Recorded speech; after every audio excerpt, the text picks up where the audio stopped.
reflection, marking 5 years since the COVID-19 pandemic began. Today, we come together as a nation to reflect on the profound impact of the pandemic. We remember those we lost, the ongoing challenges faced by families and communities, and the extraordinary sacrifices made by health and social care workers and by so many others. We are joined today by families and individuals who have endured those life-changing health challenges or devastating bereavement. Also by NHS staff from across the UK, by patient representatives and those providing social care in the community. You are all very welcome. The themes of today's service are to take that moment to remember the such deep loss, to acknowledge that pain, and to remember hope. We cannot recover all that was lost during the pandemic. The pain of losing loved ones, family members, friends and colleagues will never be forgotten. Many members of the public died in difficult and isolating circumstances, often without the comfort of family by their side. The impact of those losses continues to be felt today in households, families and communities across the UK. Many health and social care staff and key workers also made the ultimate sacrifice. It is essential that we recognise the dedication, the courage and the resilience of health and social care workers who gave so much during the pandemic and its aftermath. Many faced and continue to face their own deep and multifaceted loss, personal struggles and physical and mental health challenges. Yet, continue to work with unwavering commitment. The NHS stood strong through those unprecedented times, showing resourcefulness and compassion. Today, we express our deepest gratitude. Though the repercussions of the pandemic will continue, we also look forward to the future. As we gather both in person and online on this 5th anniversary, we search for signs of appropriate hope. Can we embrace a deeper sense of connection, a renewed sense of community, and a shared determination to rebuild and move forward? In a moment, we will commence a minute's silence, which will conclude with a short film. Our contributions today will be introduced by members of the chaplaincy team of Mobeen and Narinda from Birmingham Women's and Children's Hospital NHS Foundation Trust, and from Manny from University Birmingham Hospital. They come with their own experiences and they've offered their service in coming today out of their own experience to be with us, to remember your pain and your loss. Would you please stand?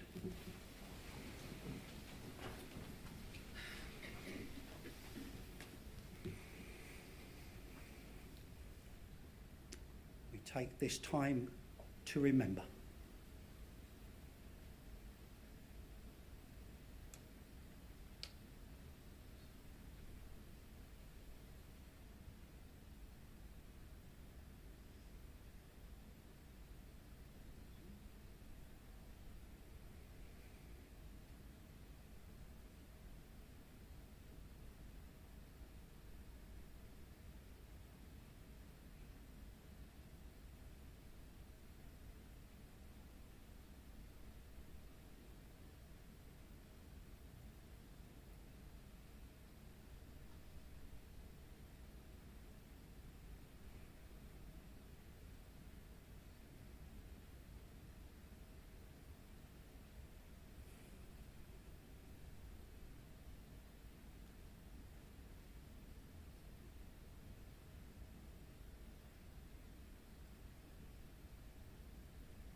Thank you.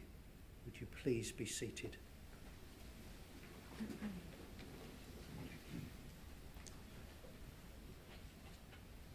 As we move into our time together, a short film will now commence.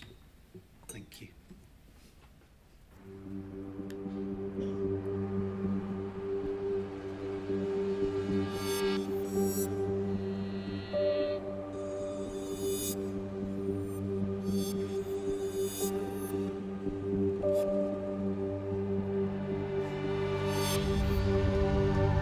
Six times more people are confirmed to have died from coronavirus than this time last week. Strict restrictions in the UK have been announced today to tackle the spread of coronavirus. People must now stay at home. Protect our NHS and save lives. You must stay at home. Except for shopping for basic necessities. Medical needs and travelling to and from essential work. This crisis is something the country has never faced before. People are frightened. People are concerned. These are the most drastic limits to our lives that we've seen in living memory.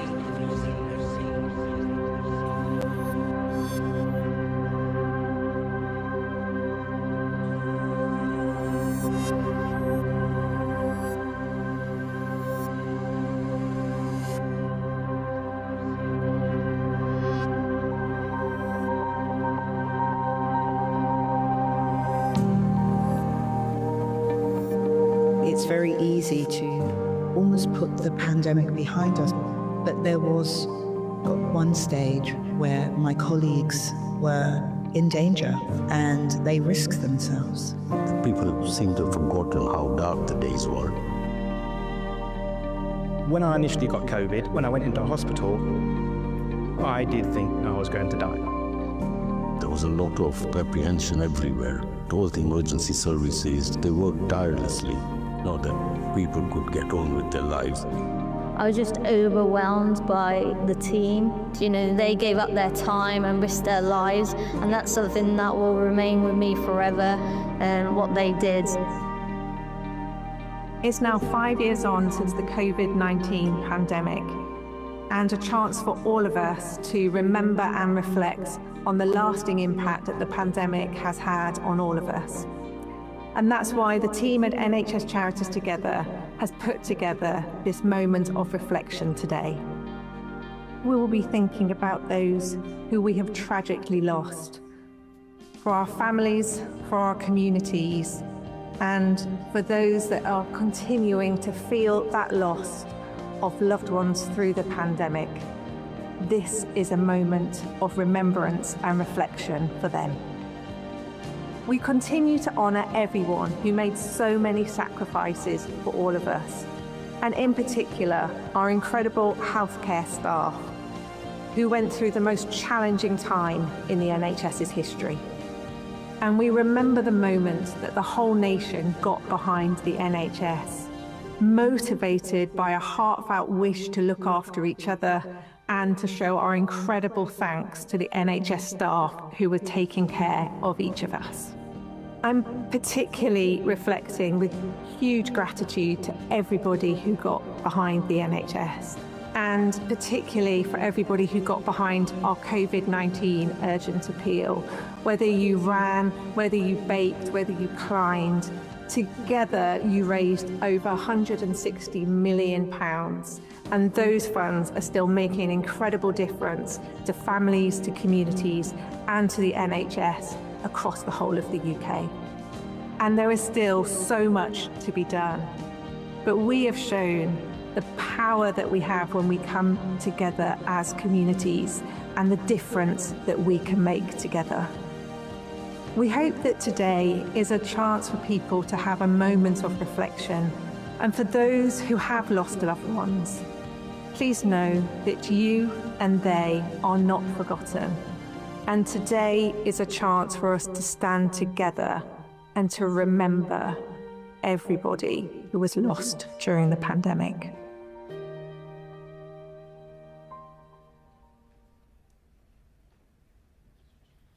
I'm sure we all appreciate and value Ellie's unifying words and sentiments there in that video.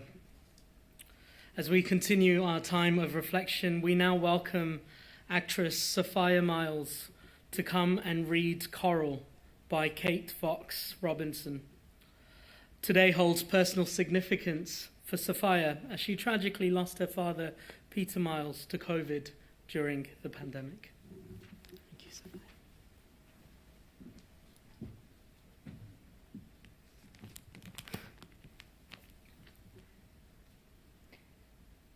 Blue tack remains still stuck on the windows, nibs of discarded pens dried up, rainbows that triumphantly adorned the road.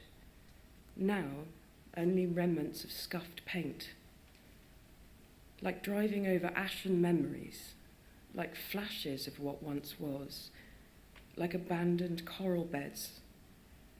Our NHS was home to everything, to what seemed like everything, living, thriving, beating, everything. When this ends, when they leave, when the multiplicity of life can no longer breathe, breed, or be, all colours fade, turn pale like ash, as if embers could dwell in the sea, as if elements could grieve together, as if nothing ever happened at all, except for time. The same time that took so much away gives back.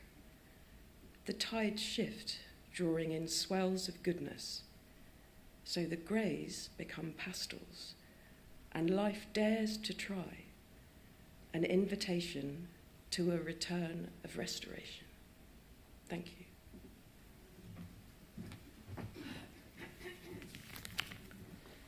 Thank you, Sophia, for that poignant reading. The emotions captured in Coral resonate so strongly and deeply within us all, I'm sure. As we continue, we now welcome Leslie Garrett, who will perform Going Home by Dvorak, with lyrics by William Arms Fisher, beautifully accompanied on the piano by Anna Tilbrook.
Thank you, Leslie, for that moving performance.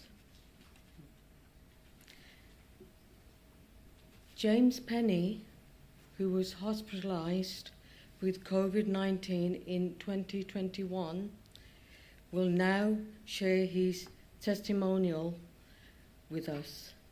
Thank you.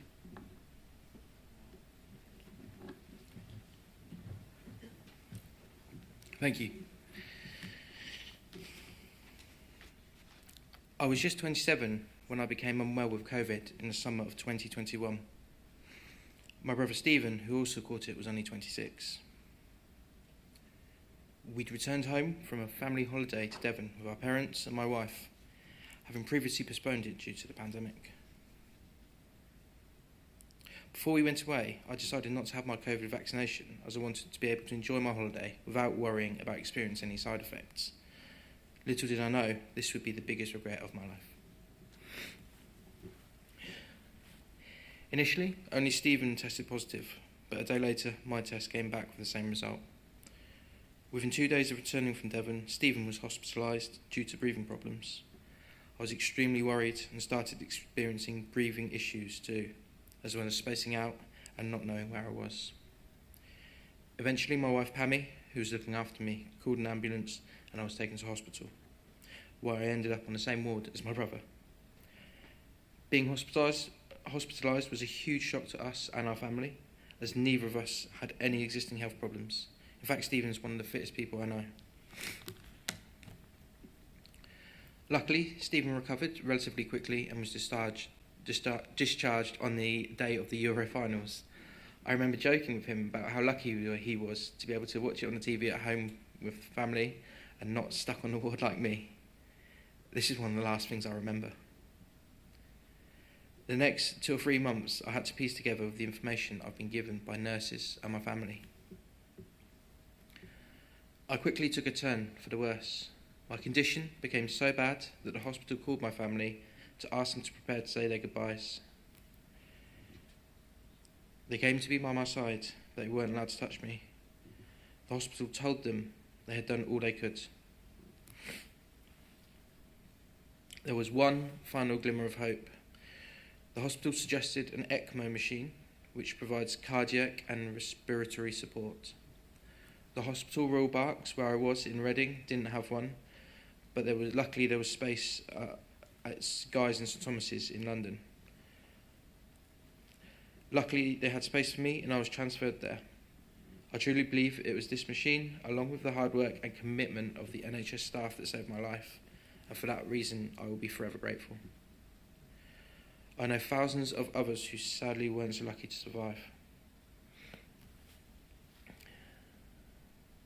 My thoughts are with those who continue to feel the impact of lost loved ones today, as well as the staff that helped me recover. I eventually recovered enough to go back onto a ventilator.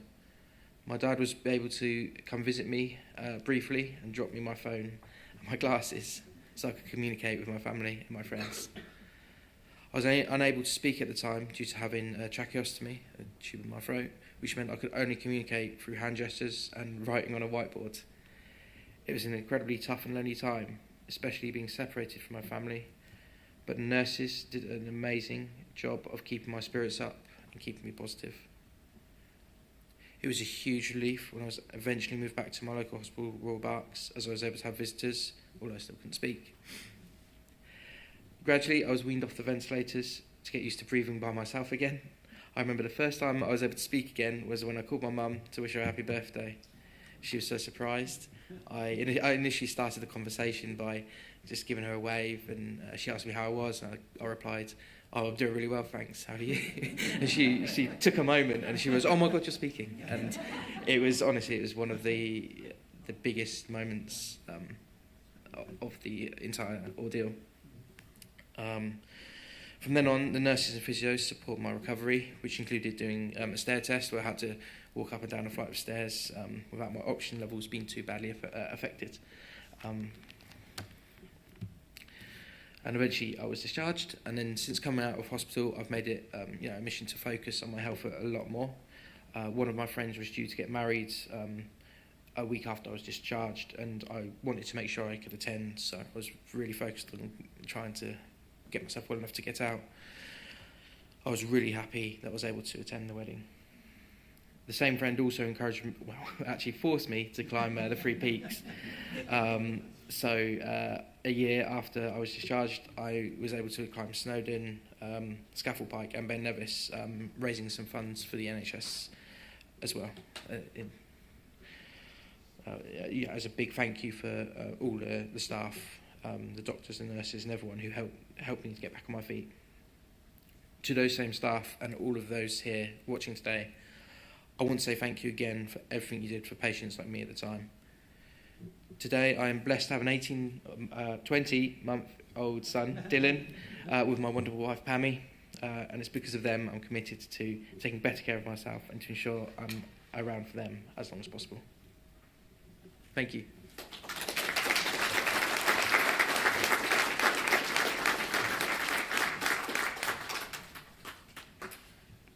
Thank you, James, for sharing such a personal experience. That was really brave of you. It is a personal experience and the journey you have been on returning to good health.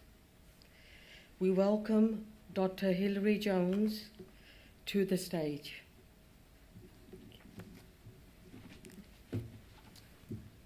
Thank you, Narinder, and thank you, James. I think you said it all. You really did.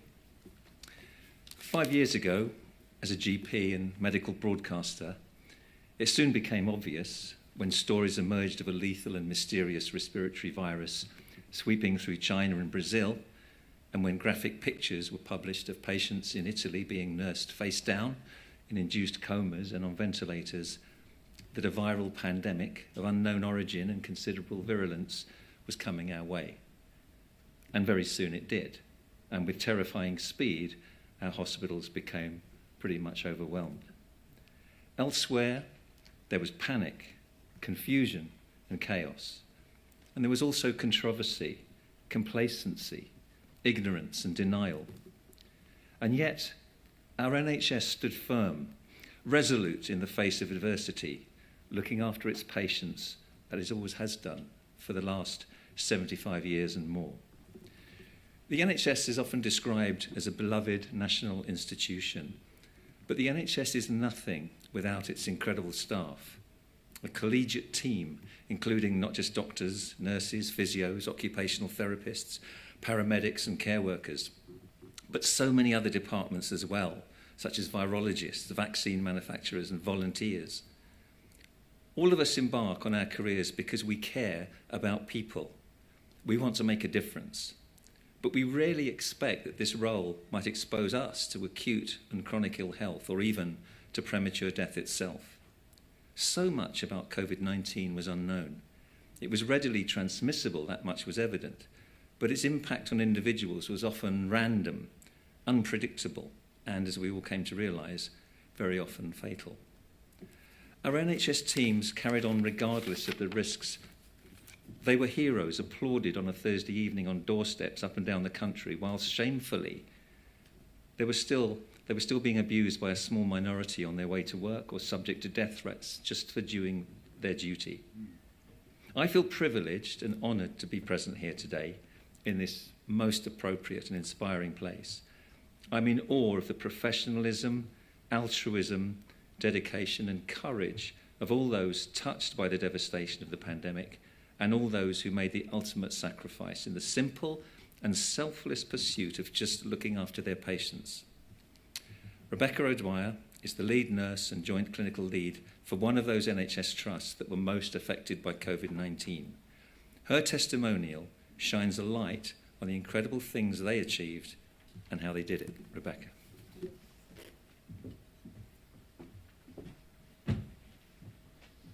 Good afternoon.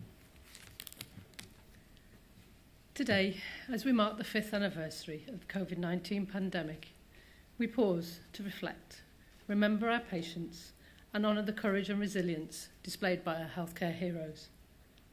In the face of an unprecedented threat, uncertainty was the only certainty. and alongside my colleagues, we stood at the front line of a battle that none of us could have prepared for. My trust was one of the hardest hit in the country, reaching a peak of 350% its normal capacity. Over the course of a year, 650 lives were touched by COVID-19, with half of them lost, each a heartbreak. Due to the unknown size of the threat, our ICU had to increase the size of its workforce, and quickly. About 170 brave people were initially drafted in to help us. They came from various clinical backgrounds. Only a few had had previous intensive care experience, the rest of them hadn't, and they all needed to be trained. All this happened in the first few weeks as Wave 1 hit. The emotional toll was immense. Staff, many of whom never faced death on such a scale, experienced profound grief and moral injury. I remember a day when 6 patients passed away within hours of each other. In ordinary times, family members would have been there, saying their goodbyes whilst holding their hands. But these were extraordinary times, and families often had to endure the agony of being apart whilst watching their loved ones slip away through a video screen. And yet amongst that immense sorrow, the staff stayed strong, stepping up each day, despite their own fears. I witnessed and remember moments of fear and profound vulnerability. I remember watching staff put their PPE on outside the ICU, uncontrollably shaken. People would sit in their cars on the staff car park, scared to get out. And in the early days, some staff even described feeling so anxious that they would have to stop to vomit on their way to work. My team would describe the feelings of helplessness and despair, seeing patients die so quickly and knowing there was nothing we could do to change it, and the fear and sadness in patients' eyes when they were struggling for every breath. Wave 1 hit hard, but slowed quickly as the lockdown was so absolute.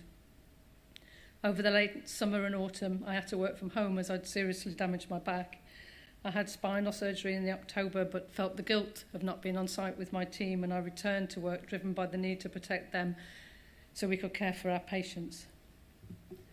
The longest wave hit just after Christmas. I remember 3 members of the same family were admitted. We questioned as a senior team if we should keep them together or apart. And it's when you stop and think, what would I want in that situation, that the true horror of what people went through becomes real. Would it be too painful to watch your loved one die, or would it be more painful to know that you weren't there? Witnessing high mortality rates, suffering, and the inability to save many patients led to moral distress and emotional trauma for many healthcare workers.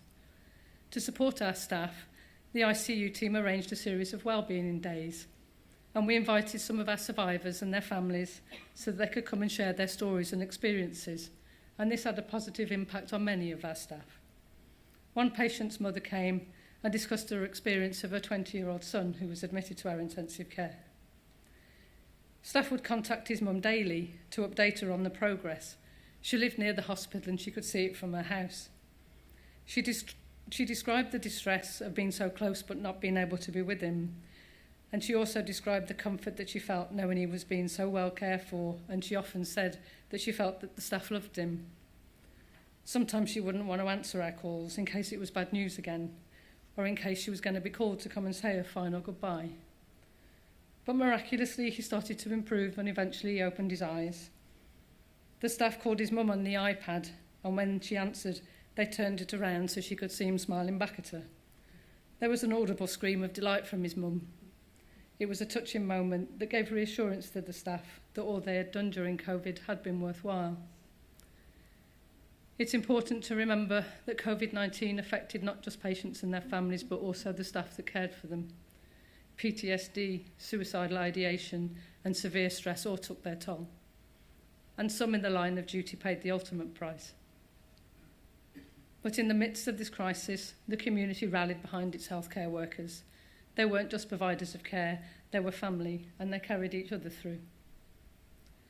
As we stand here today, 5 years later, we honour the incredible resilience of every individual who stepped into the unknown, every person who held the hands of a patient in isolation, every healthcare worker who sacrificed for others, and every family who suffered. COVID-19 showed us the true strength of the human spirit. It tested our systems, our health workers, and our communities in unimaginable ways.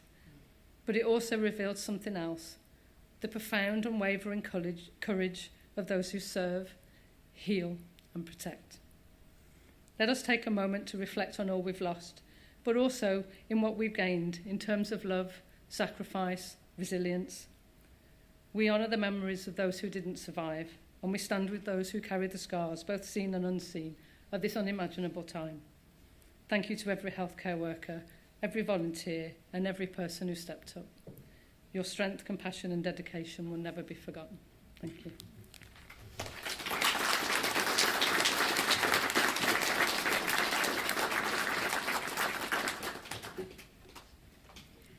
Thank you, Rebecca, for sharing such a powerful account, which I'm sure will resonate with many in the room and online. As we reflect on, we now introduce Antonia Edwards, who will perform Blackbird. Now a successful singer, during the pandemic, Antonia was working as a trainee nurse.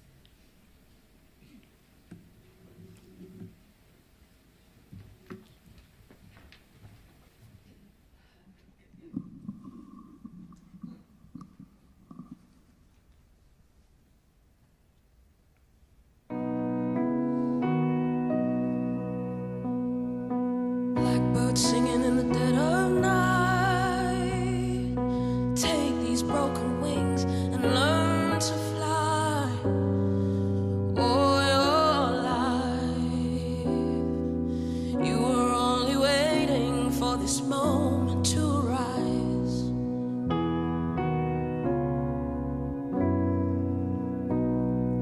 Blackbird singing in the dead of night. Take these sunken eyes and learn to see. All your life, you were only waiting for this moment to arise. Blackbird fly,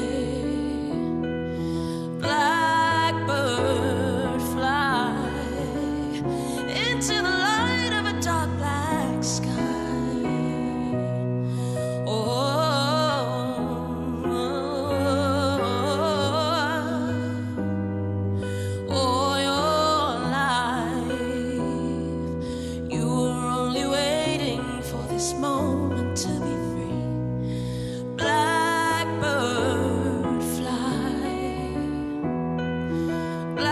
This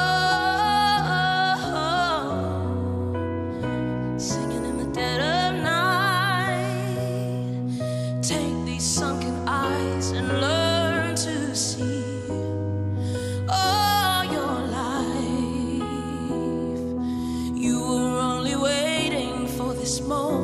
to be free. You were only waiting for this moment to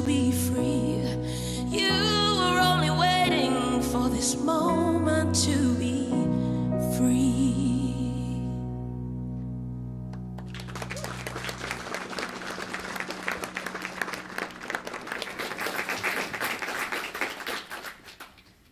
Thank you, Antonia. That was absolutely beautiful. Now, the poet and author Michael Rosen will share his personal reflections forged by his own experience during COVID-19.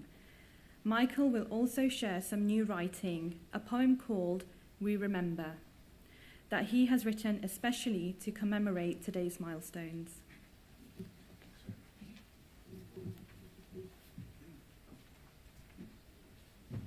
Thank you.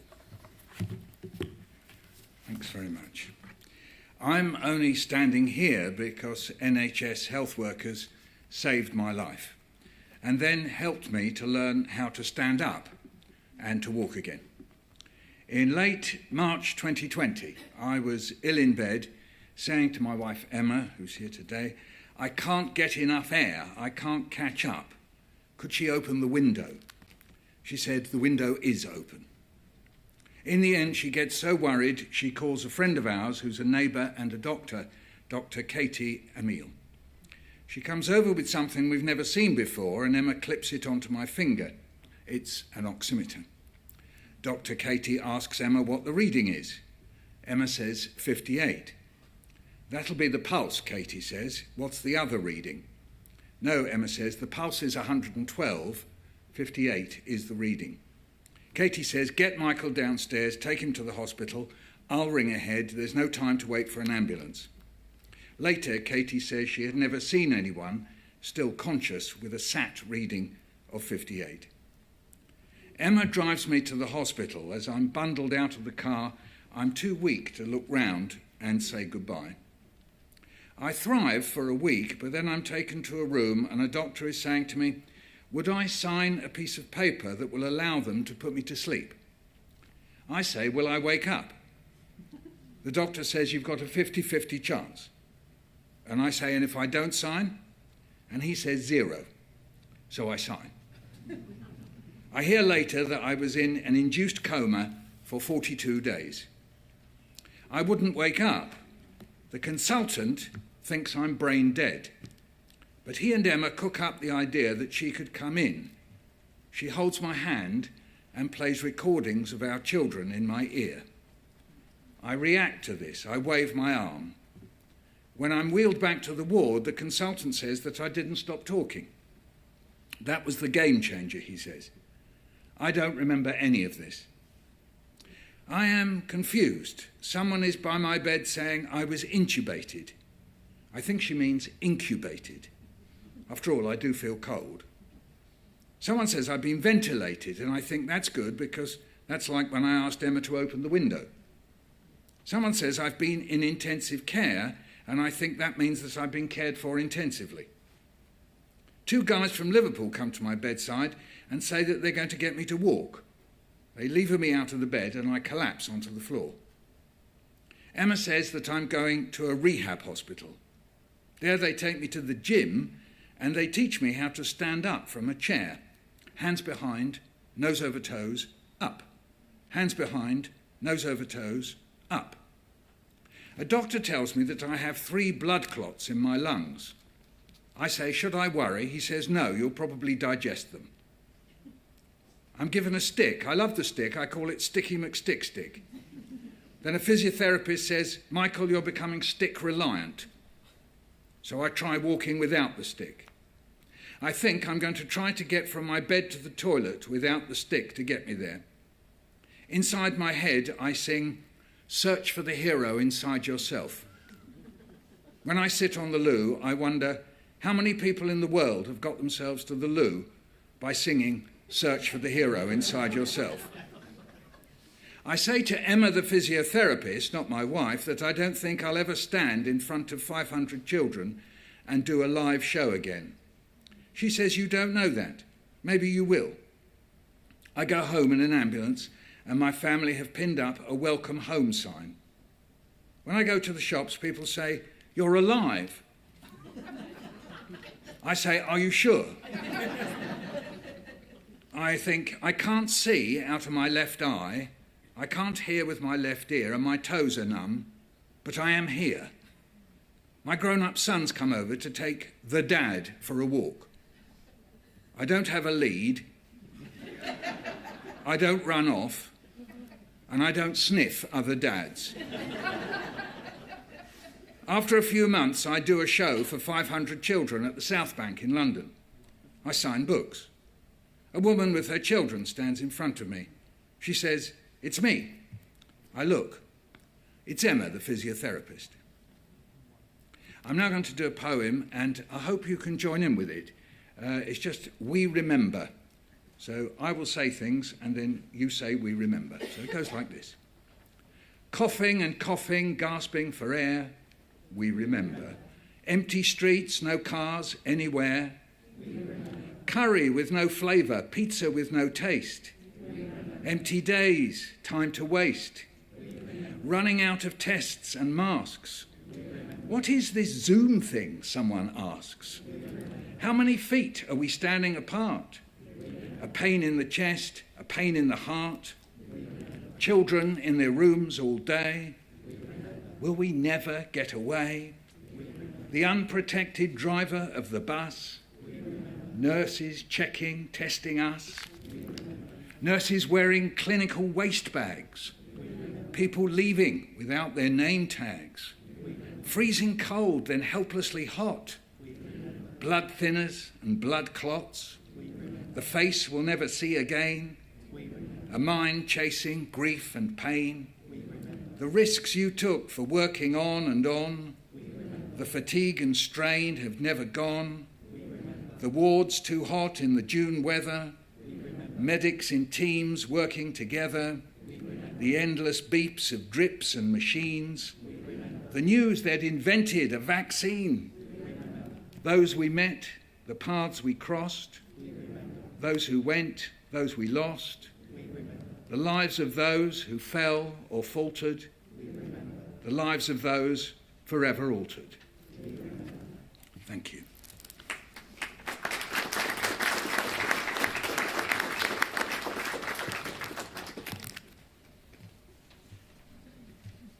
Thank you, Michael, for sharing that beautiful testimonial and poem. We will now be laying 10 wreaths as part of today's commemoration. Today we are also joined by Ashley Dalton, MP, the Minister for Public Health, who will join the wreath-laying ceremony with us. The 10 wreaths represent the health service, patients, the devolved nations, volunteers, communities disproportionately affected by COVID, and the overall global loss.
Thank you to you all for participating in that meaningful yet profound moment just there.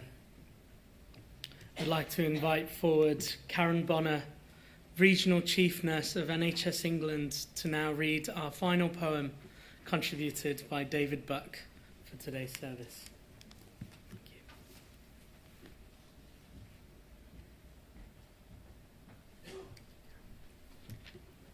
Thank you. Faith waits expectantly.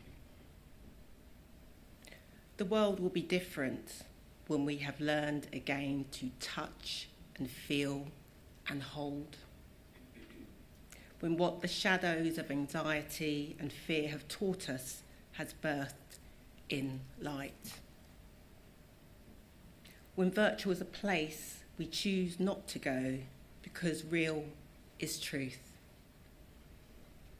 When greed bends and gives to poverty, justice, need, being prepared, and old age. When patience does not need to be measured by high-vis tape on a pavement. When forgiveness flows easy and laughter does not need to be taught or practiced. When workers are valued for who they are and what they do, as well as for how much we need them. When neighbourliness, pulling together, and love are forever and not just in a crisis. When grown-ups play in the park on a work day, and it's okay, and we can stay. When we are not so busy, when we can look and listen, when we know it's for the living. They say, when this is all over, when we are free to come and go, the world will be different.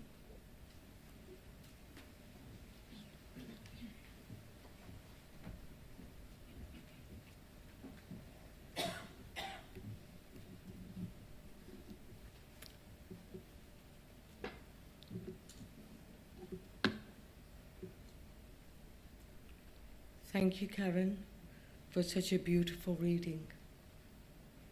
Now for our last musical performance today, we welcome back Leslie Garrett to perform You Raise Me Up.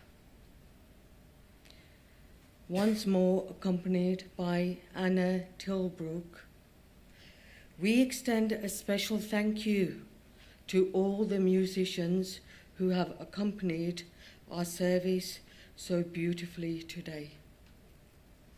Thank you.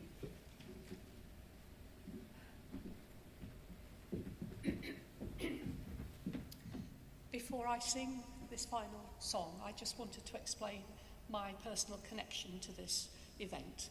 My husband, who's with me today, is he's just retired, a local GP in Muswell Hill. Michael knows him well, we're neighbours. And he worked all the way through the pandemic. He went every day, as all the doctors did, to give service, to look after those who were sick, to make sure they got to hospital, make sure people got their vaccines, make sure illnesses that were nothing to do with COVID were still being looked after and treated. There wasn't a day that I didn't worry. There wasn't a day that I wasn't so proud of him. So I'm glad I'm here today. And I've learnt this song specially. The first song I sang going home was a song about letting go and going to meet your maker. This one is more optimistic. This is how my NHS makes me feel. I'm honoured to be here today. Thank you.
Leslie, thank you.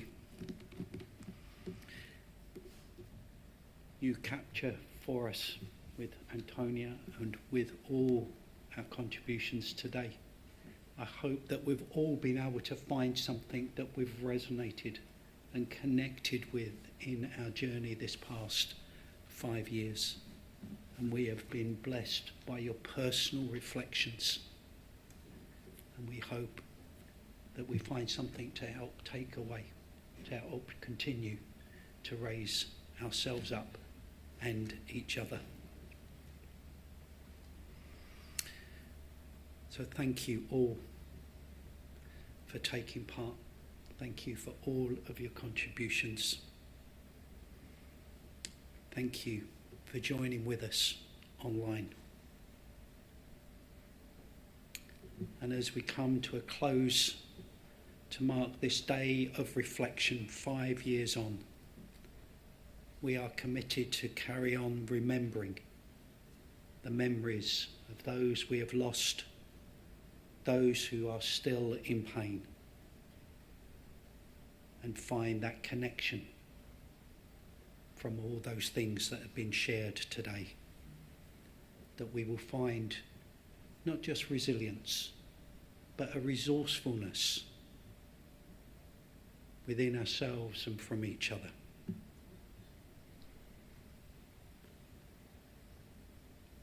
A bereaved parent said to me recently, "I have found no meaning in my loss."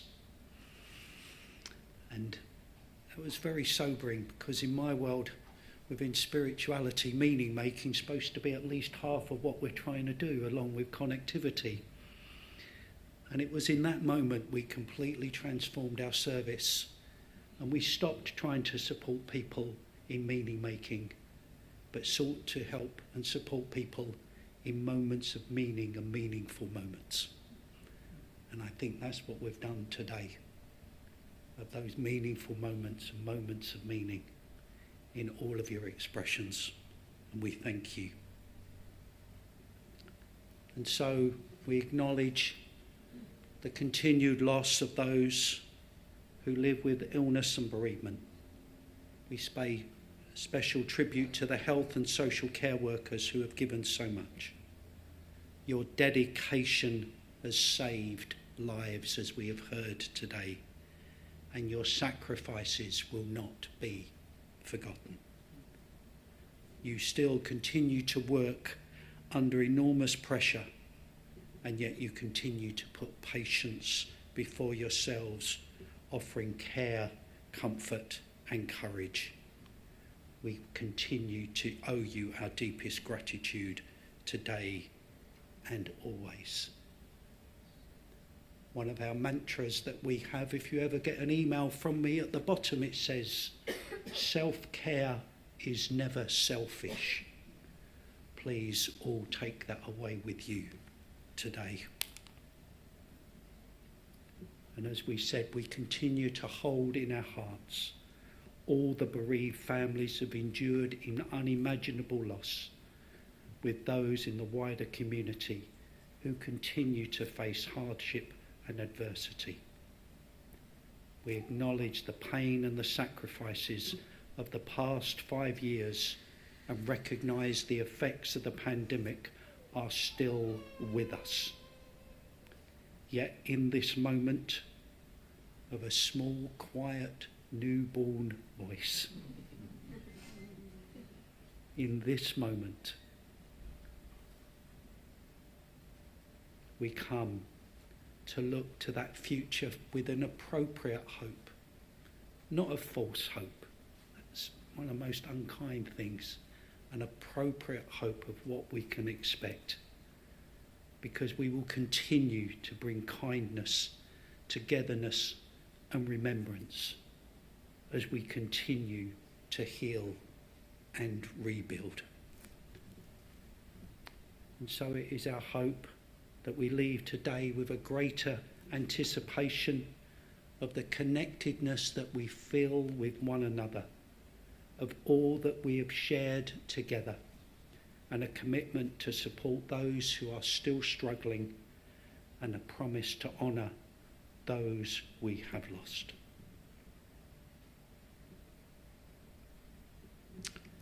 Thank you to those who have joined us online today. We hope you will find those meaningful moments